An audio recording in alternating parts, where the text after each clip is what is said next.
Tayo ditong mga kinatawan ay ibinoto lamang ng ilang libong Pilipino. Ngunit ang kasama natin ngayon ang Pangulong Duterte, ang most voted Philippine leader ng 2016. At ang kanyang anak, Vice President Sara Duterte, ang most voted Philippine leader naman ngayong 2022. I would like to manifest na gusto ng sambayanang Pilipino ang pagdurog niya sa mga kriminal, durugista at NPA na terorista. Kaya sila ibinoto at patuloy na mahal ng mga Pilipino. Kaya gusto natin ng patas na hearing. Sana sinama natin dito ang libo-libong mga magulang na ang mga anak ay biniktima ng mga durugista. Ang mga ordinaryong Pilipino na naglalakad galing trabaho, tapos sinaksak o pinatay ng adik, lahat ng mga kababaihan, na kahit pati infant na babae ay ginahasa na ng adik. Libo-libo rin ang kanilang mga magulang at mahal sa buhay na wala dito ngayon. Awang-awa ang mga Pilipino sa mga inosenteng pamilyang na ito, kaya niluklok ng bansa ang Pangulong Duterte. Ang drug war ng Pangulo ay policy lamang.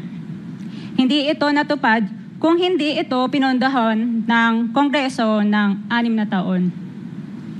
Majority pa nga dito sa mga kinatawan ay naka-Duterte fist pa nung buong 6 na taon eh. Ang Duterte Youth Party List po ay patuloy na naninindigan sa Pangulong Rodrigo Duterte at pangalawang Pangulo, Sara Duterte, na naglingkod ng maayos, dumurog sa mga durugista, kriminal at NPA na terorista para proteksyonan ang milyon-milyong Pilipino. Bakit wala nag-iimbestiga dito o nag-iimbita sa atin sa sobrang raming Pilipino na biniktima ng mga durugista? Kung meron kayong gustong paimbita, mag-attend kayo ng hearing. Hindi ma-attend kayo kapag andito lang ang dating Pangulo, ang ating Vice Presidente. Umattend kayo. This committee hearing, this Quadcom, makes announcements of all its hearings. And from here on, we want to see you in our hearing, and please submit to the committee secretary all the persons you want to be invited. Wala hong ano yan, kung sino yung gusto niyang imbitahan, pwede po yan. Gusto ko lamang pong liwanagin na wala hong may monopolyo sa pagmamahal sa bayan dito. Hindi kayo, hindi kami. Pare-parehas tayo nagmamahal sa bayan, pare-parehas tayo nagseserbisyo eh. Diba?